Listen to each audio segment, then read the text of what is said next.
Earning a lot in China, sell yourself short. You know what you will negotiate for a comfortable salary, regardless of where you come from. I'm African. We don't disclose how much we. 我的一个月工资是多少钱啊？你的多少钱啊？我这还不成用打工。你卖货一个月能挣多少钱？要还不成打工，没有打工过，不好干。不好干，那你一天能挣多少钱啊？几十块钱。七什么？ 70块钱、80块钱不一等啊！你一天就是10块钱啊！一天你可以可能是1000块钱、2块钱、2000、3000。挣不了，挣不了。挣了，你看我买是17块钱，他买是3块钱，那一共会多少钱？就是1分钟。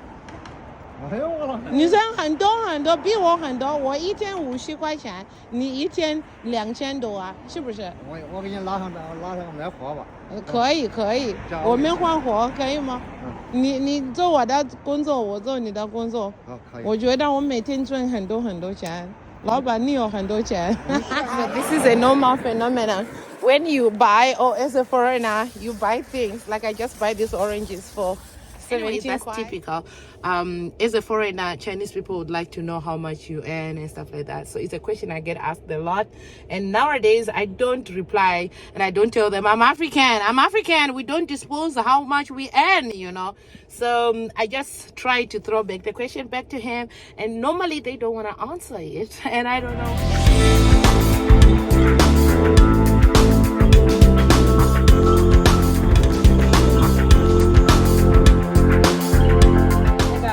Welcome to my channel. If it's your first time on this channel, honey, don't forget to subscribe to my channel. You can see today my house is so bright because I'm sunbathing in my bedroom. Luckily, the window is on the side where I can have sunlight. So the video, I didn't plan on doing this video, so bear with me if there are so many things to point out, like look at the background, look at what.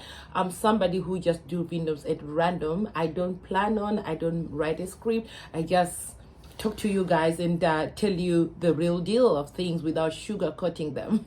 So just bear with me out. It's my lunch break, so I'm home and I'm making this video for you. A lot of people have been asking this question: how much do teachers get paid in China? And this is the question that I ask the most by even the locals. Like when they approach me, they can approach me from Norway, or like when I'm buying stuff, they just approach me and ask me, how much is your salary? Well, in Chinese it comes as 你的工资多少钱, right? They want to know it point blank, not going around that. So mostly I throw in some sarcasm in it, or I often throw the question back to them, like how much they get paid.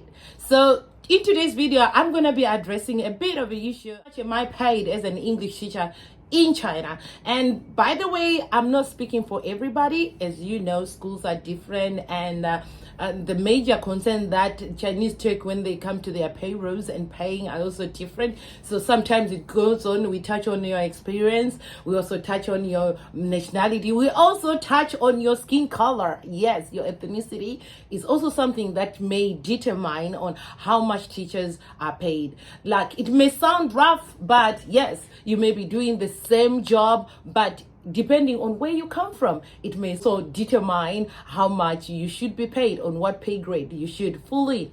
So yeah, I've been teaching in China for a little over 10 years right now, so that gives you a glimpse of my salary scale. May not be compared with somebody who is just entering China. There may be a difference, or it might be vice versa. The person may be earning more than what I have been earning for the past 10 years in China. And by the way, I have changed jobs a couple of times, get a better offer. So this is something also that happens when teaching in China. You may come in China the first year, you may fall under a low grade because you don't really understand, you don't have experience and stuff like that. But after 2 or 3 years, you may have that experience that is mostly required by most schools when they are deciding on how much, or when you are negotiating on how much you need to be paid. You may use that because now you have 2 years experience experience or 3 years experience teaching in China, that will play a major role on your resume when it comes to negotiating for the salary. So, okay, let's just dive into it and look at the salary scales. Like I said, a teacher who teaches in a kindergarten, a teacher who teaches in primary school or high school or university, the salaries are different. Okay, want to talk of if you are a native speaker. When we say native speaker, it doesn't matter you can speak English or your country speaks English, but if your country is not a native speaker of English, you just learn English in your country, you are not regarded as a native speaker. Like myself, I'm from Zimbabwe, and Zimbabwe is not recognized as a native speaker in China. Yes, but I know we speak English, we learn everything in English, and we use English in corporate, in businesses and stuff like that. But in China, Zimbabwe doesn't fall under countries that are regarded as native speakers of English. So in Africa, the country that is mostly recognized is South Africa.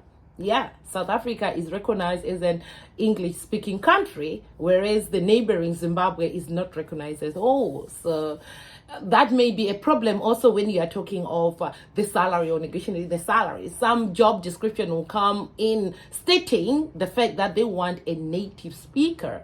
And when they say not native speakers that are mostly likely to find jobs here and paid well are non-native speakers from countries from the West or white-skinned, kind of like that. It also plays a major role. As rough as it is, but that's a factor. Okay, but I'm not saying people from Africa or other African countries cannot find jobs here in China. They do find jobs, but that also kind of reduce the salary, because their salary will not be at the same level with somebody from a native speaker like America, the UK, Australia and stuff like that. You may not fall on the same level when it comes to salaries, although the job is done the same way, or even better from an African country person. Maybe you may do your job better, but because your passport, you are not a native speaker passport holder, it affects your salary hugely. So, okay, how much am I being paid as a teacher in China?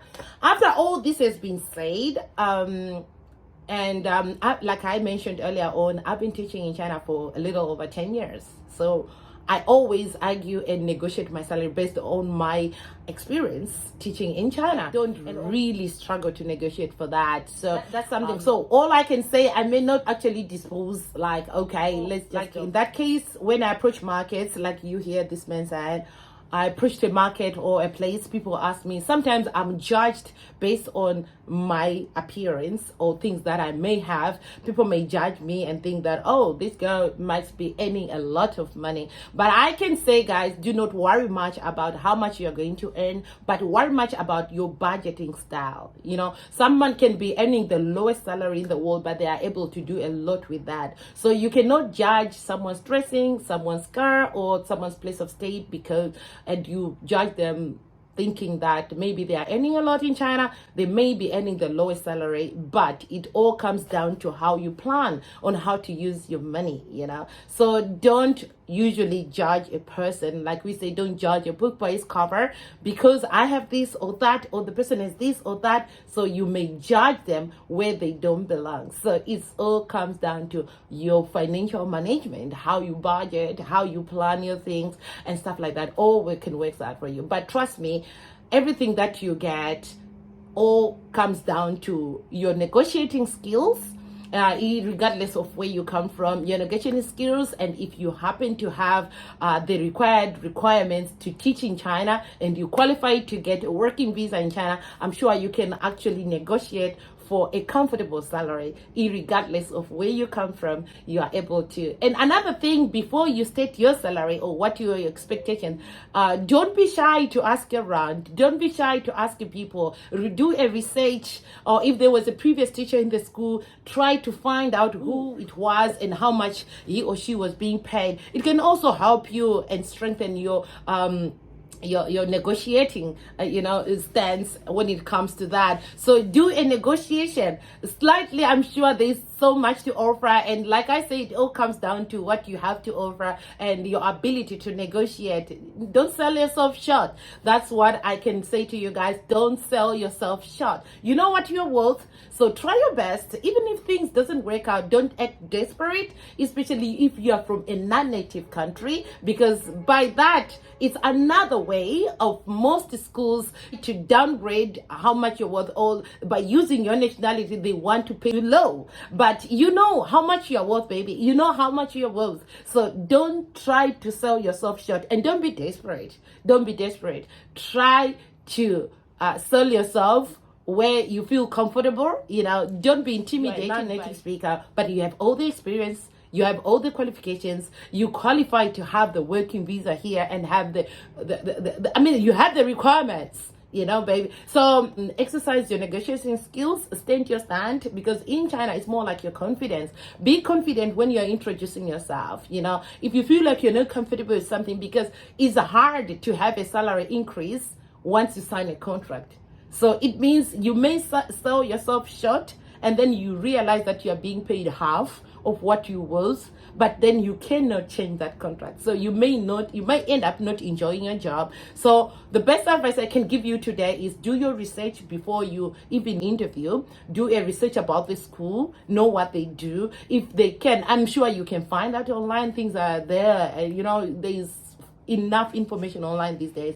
Do a research. If you know somebody who is in China, ask them the salary scales and what you expect, and how much you can sell yourself. You can do a research, so when you enter that interview, you have expectations. Even if when you are speaking with confidence and selling yourself with confidence, there's nothing that Chinese believe in that believe somebody who believes in themselves. So if you're talking highly of yourself, selling what you can do better with confidence, I'm sure you can get anything you aim for. Why not? Don't sell yourself short. Yes, coming down to that question, how much are teachers earned in China? Yes, there are different scale ranges. Also depends on how much you're good at negotiating and how much you're good at hustling, because besides your main job, you can also do other things, side hustles, that can earn you a lot, and you find you may have a very comfortable life in China. Side hustles you can do online during your free time. There are a lot of things you can do. So I can say China is a hub only for thinkers. So think or perish. It's all up to you. And also it's easy to spend and flaunt money everywhere. So also budget and know how to use your finances. In that way, you may live the best life you have never lived in your life. With that all, I hope you've subscribed to my channel. I'll see you in the next video. Bye.